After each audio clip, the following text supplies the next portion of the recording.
Welcome, dear student.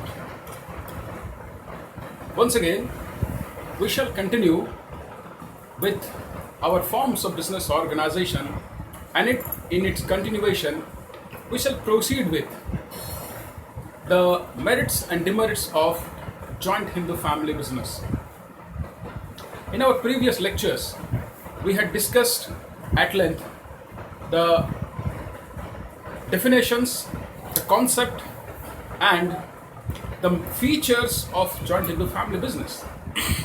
Today we will proceed with the various merits and demerits of joint Hindu family business. So let's move straight away to the merits first. The first merit of joint Hindu family business, as you can see, is easy formations. Now, this is one of the features as well. We have discussed that joint Hindu family business is very easy to form. Why? The reason being that to start a joint Hindu family business, it is only the compliance of a particular Hindu law, which is known as joint. For a Hindu law, the law is Hindu Succession Act. For a Hindu who wants, or for a Hindu family who want to start a business using their ancestral property, they can simply have or agree to start a business and then get it registered and carry out their business operation. There is no other legal compliance as in case of other business. Therefore, this form of business is very legal, very easy to form. There is not much legal compliance or formalities to bring such form of business into existence. The very existence and operation of business is subject to the provisions that is contained in Hindu Succession Act, which provides who could be the members, what is an ancestral property, and how the share devolves, or what could be the share. It hardly elaborates anything on what are the legal requirement of starting a business. So therefore, the law does not prescribe any specific formalities to be undertaken by the family members when they desire to form a joint Hindu family business. And therefore, this form of business is very easy to form, very easy to start. Then the second business merit is effective control. What result in effective control in a joint Hindu family business is freedom of action. The Karta of this Hindu joint family business, he is not to consult with any other family members for taking a decisions. The Karta, he has an independent control over the business of the family. He is empowered to make independent decisions without any consultation with other members. Therefore, what he feels best in the interest of the business, he takes a decision, he decides and moves ahead. He gets the decisions implemented. He did not consult anyone.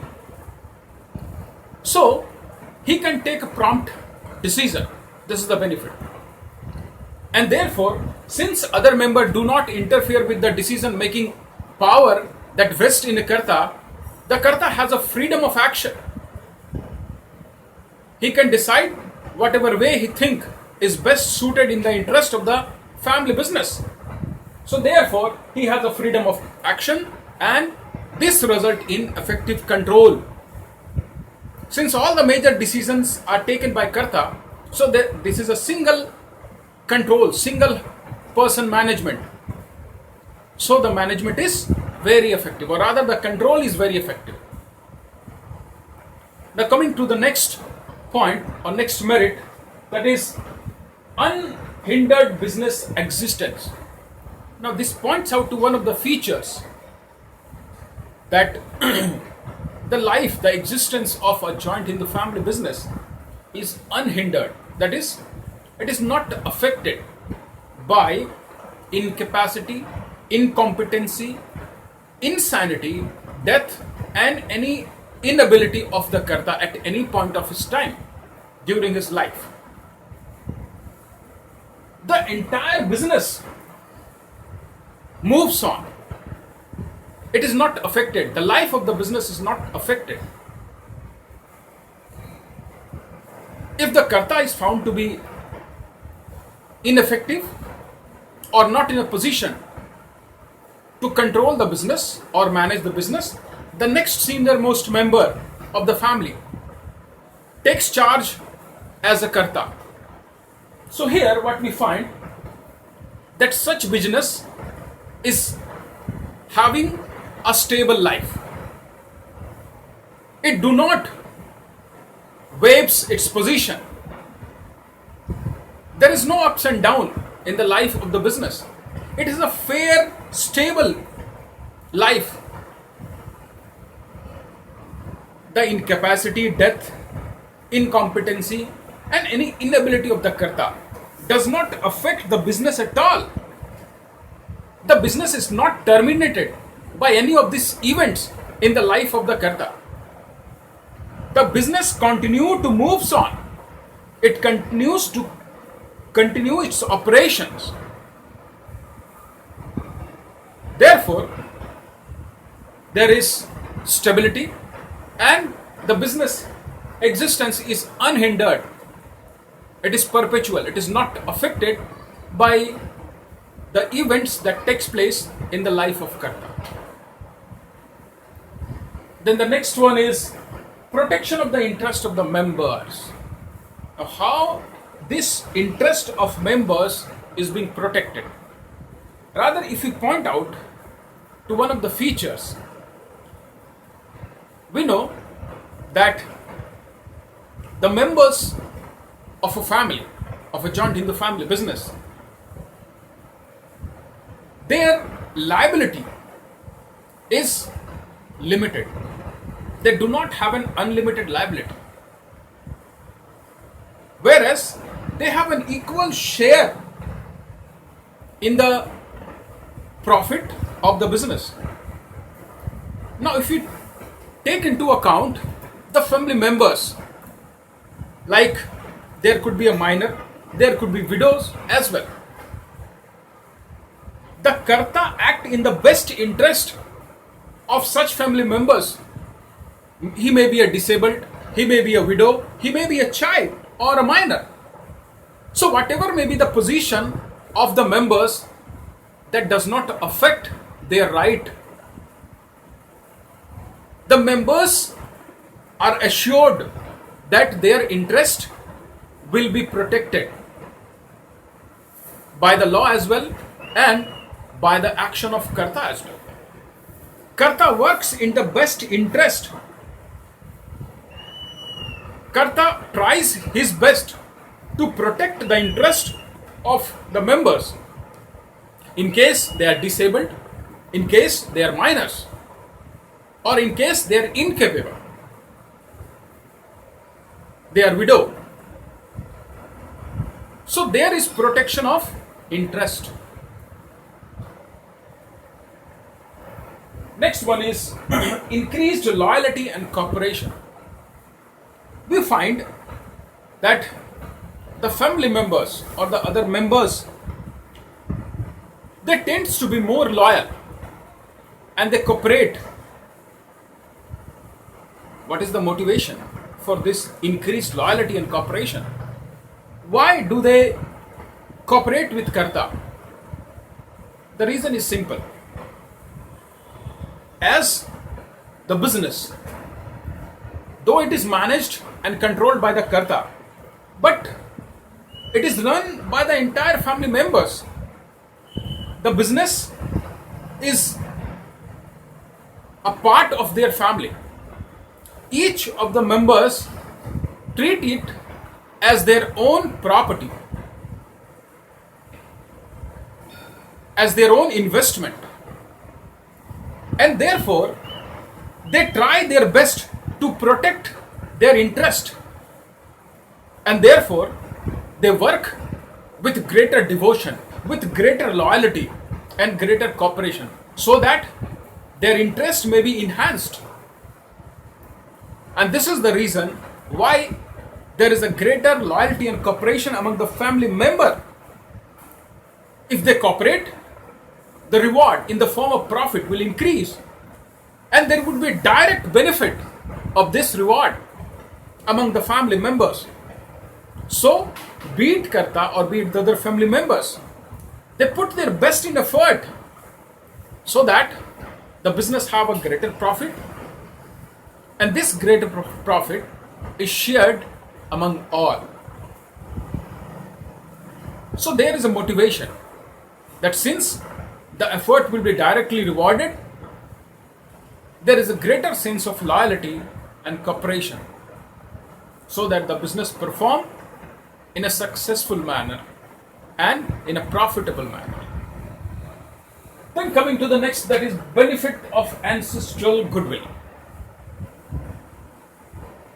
A joint Hindu family business, we have discussed that the basis is an ancestral common property, or rather common ancestral property, through which the members, they make investment in assets and other infrastructure of the business and manages the entire business. Now, since the business owes its existence to such an ancestral property, the business enjoys the benefit of this ancestral goodwill. A business, it happens, tends to continue over a long period of time. Now, due to its continued existence in the market over a fairly long period, the family members or the Karta, they avail themselves the benefit of a long existence, a long performance of the business, which has resulted into a goodwill in the market. So the benefit of this ancestral goodwill accrues to the family members, which the business has created owing to its continued existence and fair business opportunities, fair business dealings for a long period of time in the market. Since a business has operated for a long, it has created a good name for itself.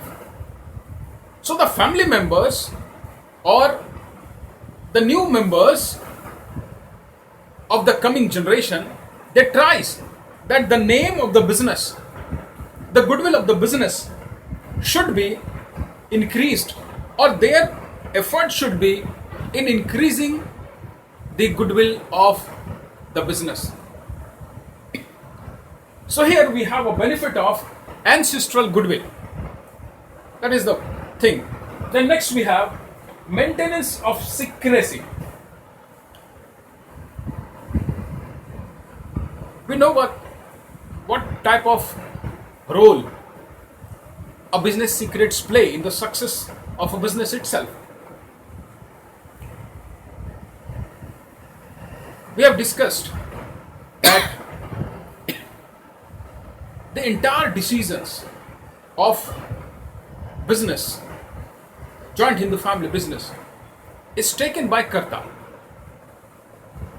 He is not bound by the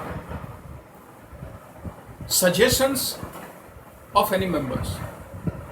He has an independent authority to make a decision.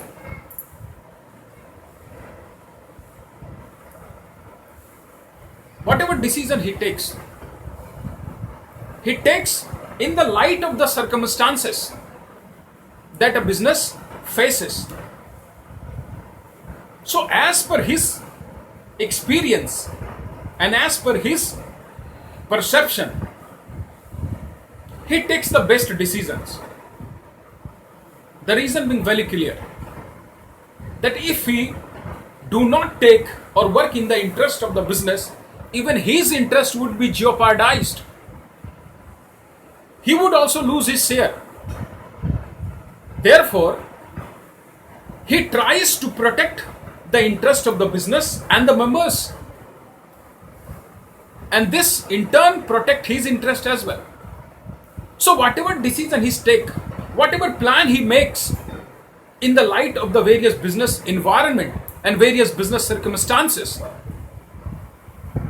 they are confined to the Karta only.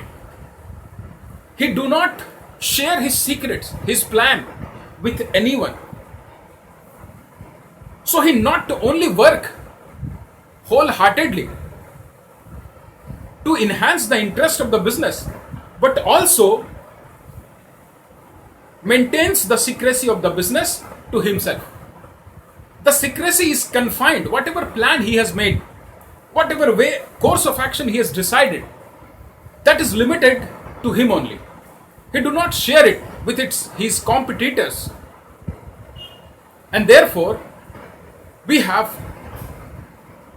would find, or rather it's clear that the interest of the business is protected, and at the same time, the secrecy of the business remains confined to the Karta only. Then coming to the last, that is direct contact with the customers. It's very simple that since a business which do not have any middleman or a chain in between the operation with their customers, what we find that they tends to have a direct link with their customers. They are very well acquainted with the taste and preferences of their customers, and they are in a better position to serve the customer with greater accuracy. Since they are well aware with the taste, with the preferences of customer, they are in a position that they can directly estimate, or rather make a guess of what are the requirements of their customers, what type of products or services is needed, and they can be in a better position to serve them with ease. So this is all about the merits of joint Hindu family business. Now let us discuss about the demerits. The first demerit is limited resource or capital. Now I have taken both the word resources as well as capital. We know that the basis of joint Hindu family business is a common ancestral property, what they have inherited. That cannot be increased.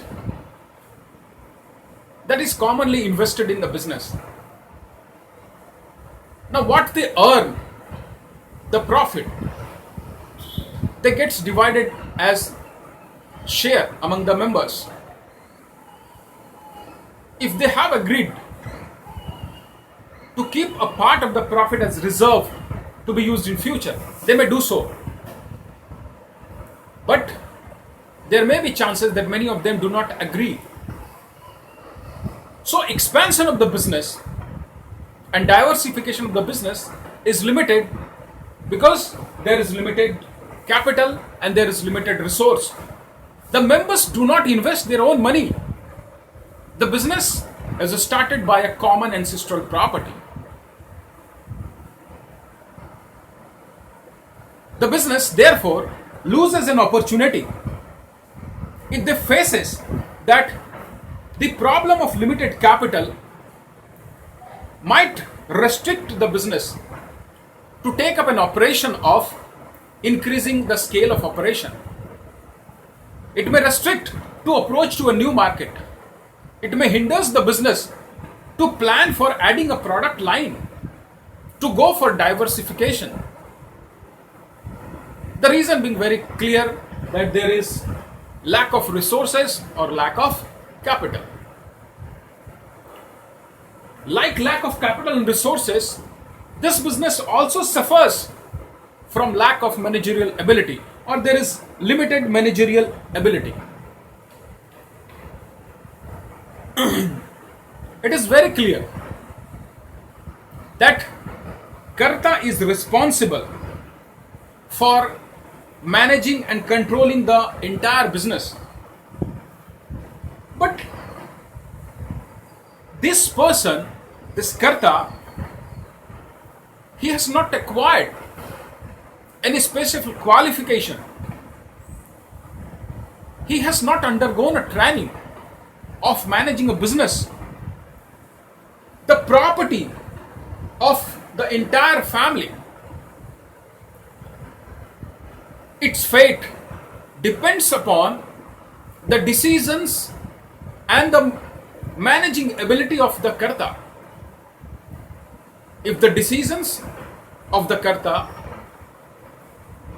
does not go in the interest of the business, then the member tends to lose the investment. The business may be forced on the verge of its closure. So this managerial ability is restricted to the inherent skill and qualification that a Karta possesses. It cannot be increased. Karta does not undergo any training or any development programs. The decision-making ability that goes on refining, the Karta goes on learning from its experience in the business, how he handles it, how he handles the situation, and what he learns in each different situations.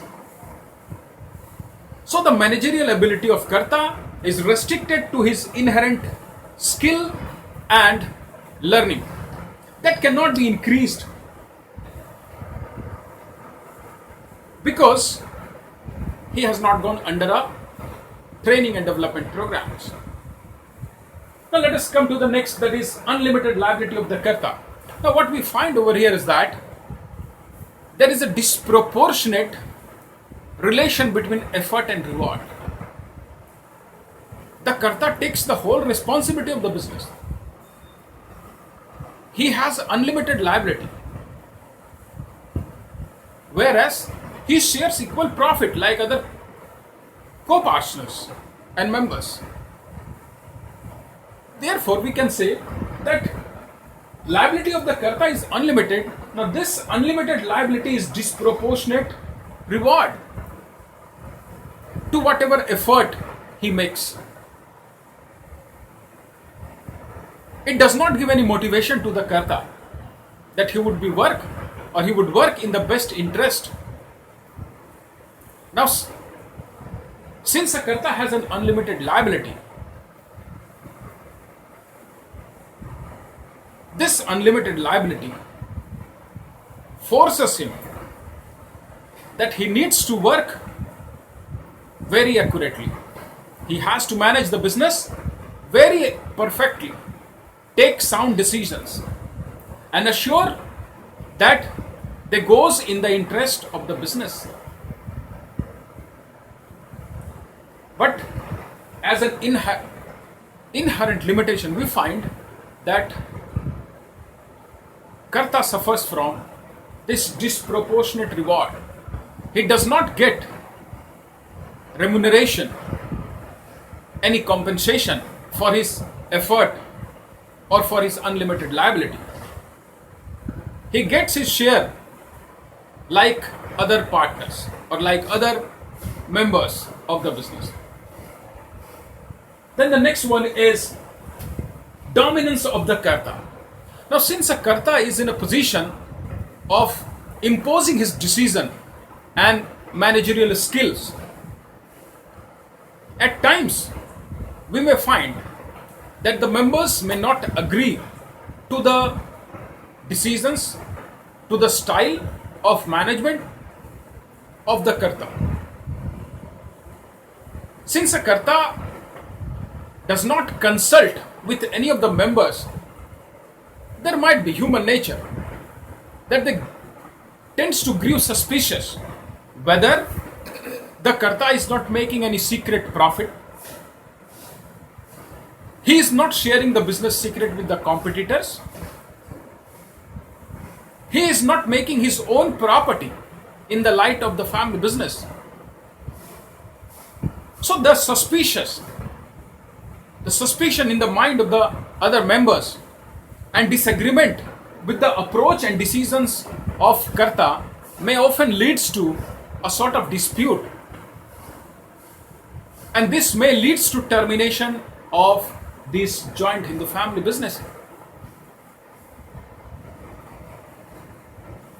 So the life of a joint Hindu family business is affected by this clause, dominance of Karta. The Karta has a despotic approach. He is we cannot say a tyranny, but he has unbridled power. He cannot, or rather he do not consult. There is no need of consulting with any members. Even to have a good decision, even to have a balanced decision, he never cares about taking a decision, or he never cares about consultation on any matters with any family members. And therefore, this dominance of Karta or imposing attitude of Karta may prove detrimental to the life of the business. And therefore, there is a greater chance of conflict because the members, they do not repose trust or faith. They grew suspicious on various occasions. They do not agree to some of the decisions or the way how he manages the business. Therefore, there are chances of conflicts and disputes, and this may lead to the termination of the business itself. Finally, we coming to unbalanced decision approach.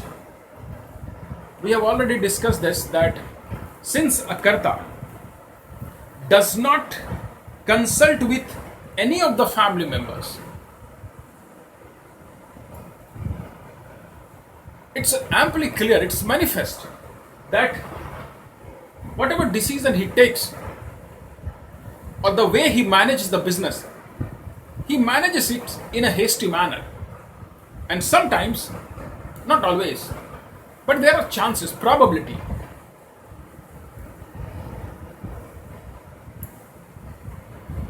that his decisions may go against the business, or rather it may not be in the interest of the business.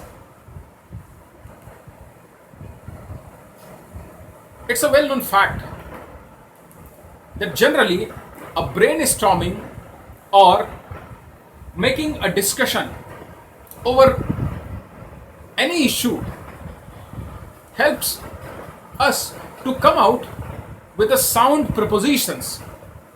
We may in a better position able to understand a situation.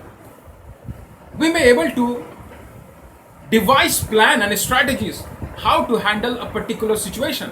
But since a Karta has unrestricted independent power to take every decision, he makes a decision in haste and his approach is unbalanced. He do not consult. So the way the course of action that he decide may not be balanced. It may not be well thought. Finally, there is conservative approach. Now, since a Karta has an unlimited liability, that if the result of his decisions goes against, then he will have to pay for the business debts and obligation from his personal property. So the Karta tends to be conservative in his approach. He's not very open to taking a risk. He moves very cautiously. Even at the slightest fate of a risk, he do not intend to take such a risk. And that's a human psychology. No individual desire to be in an unfavorable position. So considering that